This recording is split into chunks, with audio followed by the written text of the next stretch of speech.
Welcome all of you in our lecture 5 of physics. हमने last lecture में Fourier series start किया था। आज उसमें आगे फाइनाइटनेस ऑफ द फंक्शन की बात करेंगे।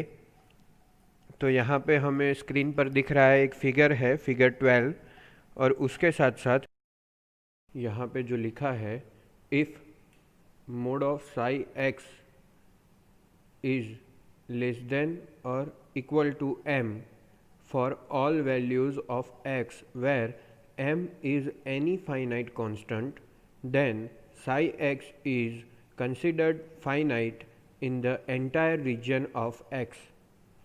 मतलब यहाँ हम psi x की जो मोड की वैल्यू है, मोड में हो मतलब पॉजिटिव ही होगी, मतलब उसमें नेगेटिव का कोई चांस नहीं है।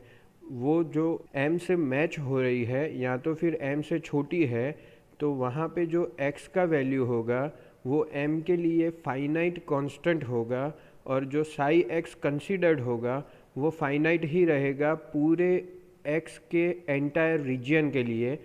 इन our case psi x being periodic function, its position in other periods will be also the same as the position in the region from x is equals to minus L by 2 to x is equals to plus L by 2।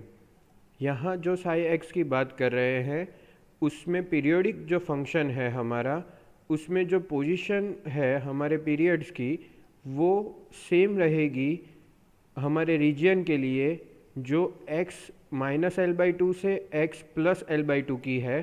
Hence we have to think about Dirichlet condition on psi x only in the region of x from minus L by 2 to plus L by 2। मतलब यहाँ हम डिरिक्लेट condition की बात करें तो भी हमारा जो रीजन है वो माइनस एल बाई टू से प्लस एल बाई टू का रहेगा।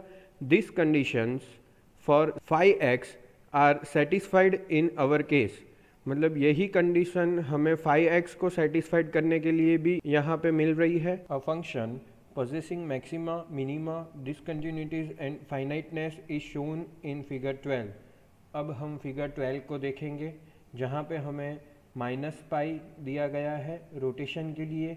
X axis and Y axis को कंसिडर करें तो एक्स एक्सिस पर हमें यहाँ पे वेव जो है वो प्रोपेगेट होता दिख रहा है, जिसमें जो लोअर पोर्शन है उसे मिनिमा कहा जाएगा और जब वो पिक पर जाता है उसे मैक्सिमा कहा जाएगा। तो मिनिमा से मैक्सिमा तक और उसके बाद एक गैप आता है, उसके बाद फिर से वो वेव प्रोपेगेट होता है और उसमें मैक्सिमा मिनिमा हमें दिखाया गया है। इसी तरह मिनिमा जो है वो आफ्टर पासिंग वाई एक्सिस, जब वो आगे जाता है पॉजिटिव एक्स एक्सिस पर नेगेटिव से, तो वहाँ पर वो मिनिमा जो है वो वाई एक्सिस पर भी नेगेटिव हो जाता है और पॉजिटिव जो मैक्सिमा है वो वाई एक्सिस पर रहता है। ये हमें यहाँ फिगर 12 में दिखाई दे रहा है। According to Fourier statement, phi x can be now expressed as phi x is equals to a0 by 2 plus summation n is equals to 1 n is equals to infinite तक in bracket an cos 2 pi nx by l plus bn sin 2 pi nx by l। मतलब Fourier series का जो statement है, अब जो हमने figure 12 में देखा उसके ऊपर से हम उसे एक्सप्रेस कर पाएंगे कि फाई एक्स जो है वो हमें मिलेगा is equals to a0 by 2 plus summation n is equals to 1 two n is equals to infinite तक, वहाँ पर an cos 2 pi nx upon l plus bn sin 2 pi nx upon l जो formula है यहाँ पर as a statement हमें मिलता है। इस फॉर्मूला को हम इक्वेशन 5 नाम देते हैं। Consider 3 main points in equation 5। First one जो है, summation is taken from n is equals to 1 to n is equals to infinite। In his original research, Dirichlet has expressed the periodic function in the terms n is equals to 1 to n is equals to n, and taking n tends to infinite, he proved that phi x can be represented more precisely by series on right hand side for n tends to infinite। यहाँ जो summation लिया गया है वो 1 से infinite तक लिया गया है। ओरिजिनल रिसर्च ये बताता है कि डिरिक्लेट जो थे उन्होंने एक्सप्रेस जब किया पीरियोडिक फंक्शन को, जो टर्म्स थी वो n इज इक्वल्स टू 1 से n is equals to n तक था, और फिर n टेंस टू इन्फाइनाइट बताया गया, और उसमें जो 5x है वो रिप्रेजेंट हुआ वहाँ पे प्रीसियसली सीरीज़ में, और उसे जो राइट हैंड साइड में n टेंस टू इन्फाइनाइट बताया गया, यही हमें यहाँ पर देखना है। सेकेंड पॉइंट है the period of sine and cosine function is the same as the period of the function 5x. This fact is very important from particle point of view because for a function 5x of any given period, the sine and cosine functions of any other period cannot do. यहाँ पे जो period दिया गया है sign and cosine function के लिए, वो जो है वो same as the period of the function of 5x, मतलब 5x के जो पीरियड रहेंगे फंक्शन के उसी तरह दिए गए हैं। और फैक्ट जो है वेरी इंपॉर्टेंट है for particle point of view से, तो क्योंकि फंक्शन 5x जो है वो पीरियड जो दिया जाएगा साइन एंड कोसाइन फंक्शन का, वो दूसरे कोई पीरियड पर हो सके ये पॉसिबल है नहीं। थर्ड पॉइंट जो है the first term of series is written as a0/2. Here it is not compulsory to write 2 in the denominator, but it is written to maintain the symmetry in some future results. यहाँ पे जो first term दी गई है series के लिए वहाँ a0/2 दिया गया है, मतलब यहाँ कंपलसरी ऐसा नहीं है कि हर बार 2 ही एज ए डिनोमिनेटर आएगा, but it is written to maintain a symmetry, मतलब हमें सिमेट्री को मेंटेन करने के लिए यहाँ पे 2 की ज़रूरत होती है। मतलब फ्यूचर के रिजल्ट में जो 2 है वो हमें सिमेट्री को मेंटेन करने के लिए यहाँ पे कंसिडर किया जाएगा। It is necessary to know the constants a(n) and b(n) to calculate the series on the right hand side in equation 5। मतलब यहाँ पे जो a(n) एंड b(n) जो है वो कैलकुलेट कैसे किए जाते हैं सीरीज़ में, राइट हैंड साइड इक्वेशन में दिए गए हैं 5 पर। सुनाओ हम वो कैलकुलेशन की बात करेंगे कॉन्स्टेंट्स के लिए। We use orthogonality properties of sine and cosine functions. We make use of the following integral 2/l integration -l/2 to +l/2 cos 2m pi x upon l into sin 2n pi x upon l dx is equals to 0। यहाँ पे हमें एक integral दिया गया है 2/l, जिसका integration -l/2 से +l/2 के बीच में है। कॉस का एक वैल्यू दिया गया है, साइन का एक वैल्यू दिया गया है, और उसका जो आंसर आता है वो 0 है, ऐसा हमें इक्वेशन 6 में बताया गया है। अब इक्वेशन 7 की बात करें तो 2/l integration -l/2 to +l/2 cos 2m pi x upon l cos 2n pi x upon l dx is equals to 2 upon l -l/2 to +l/2 integration sin 2m pi x upon l sin 2n pi x upon l dx is equals to delta mn. Here delta mn is called Kronecker delta. Delta mn is equals to 1 if m is equals to n. Delta mn is equals to 0 if m does not equals to n. मतलब यहाँ पे हमने जो equation 6 and equation 7 देखा, उसमें जो equation 7 को हमने is equals to delta mn बताया, तो जो डेल्टा mn है वो हमारे लिए क्रॉनकर डेल्टा होगा, और उसकी जो वैल्यू है m is equals to n रहेगा, तब डेल्टा mn हमें 1 मिलेगा, और m does not equals to n रहेगा तब हमें डेल्टा mn 0 रहेगा।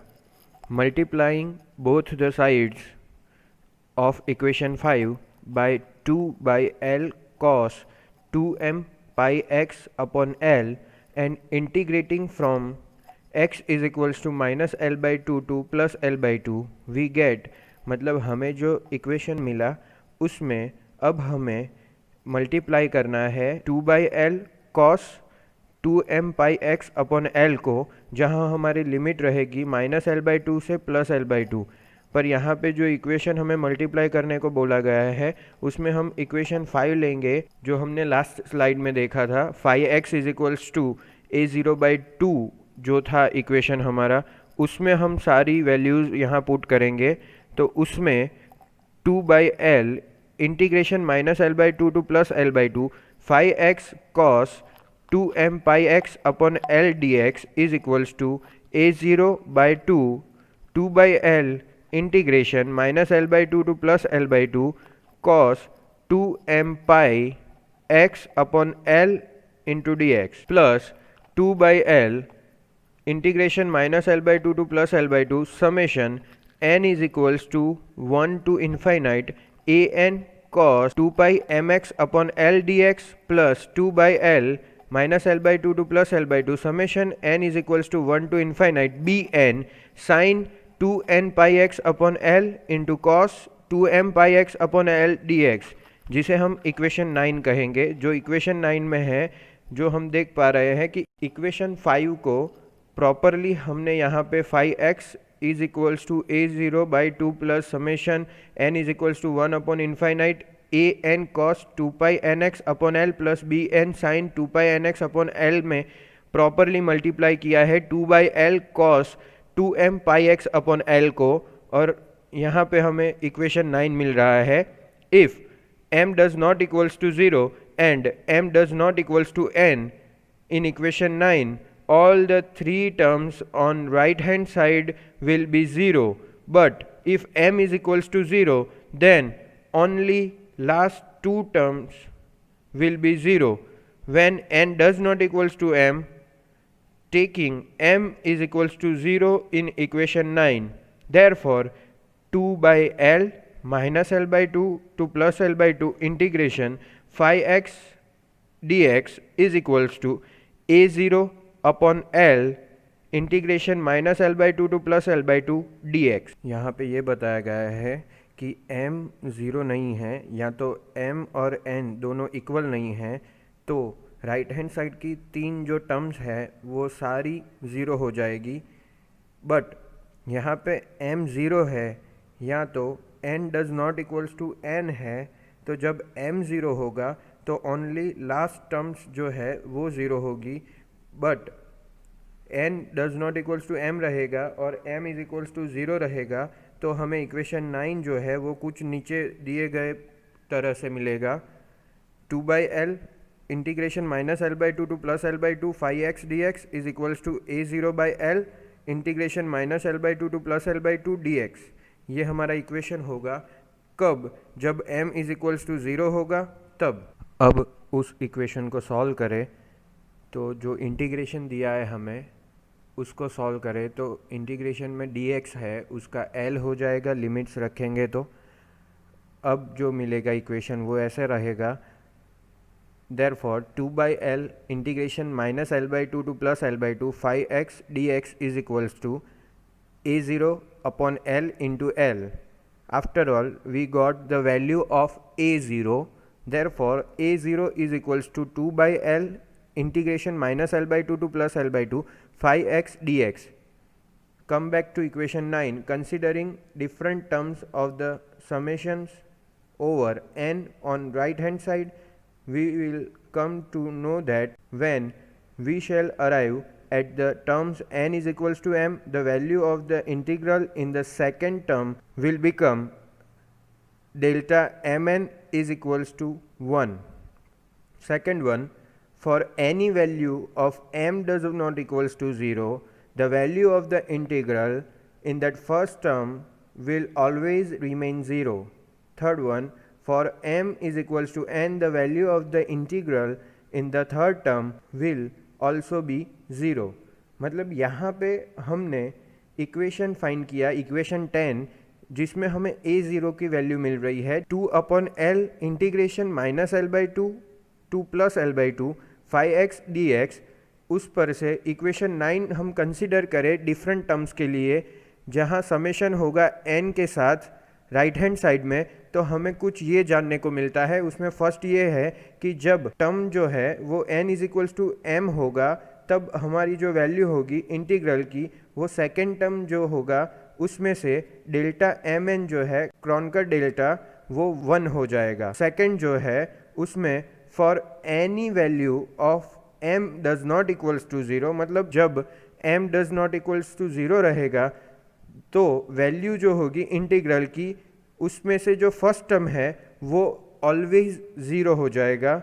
एंड थर्ड वन जो है उसमें m is equals to n के लिए जो वैल्यूज मिलेगी इंटीग्रल की, उसमें थर्ड टर्म जो है वो 0 होगा। Here in the position of m does not equals to 0, the integral of the term n is equals to m will only exist in the second term on right hand side.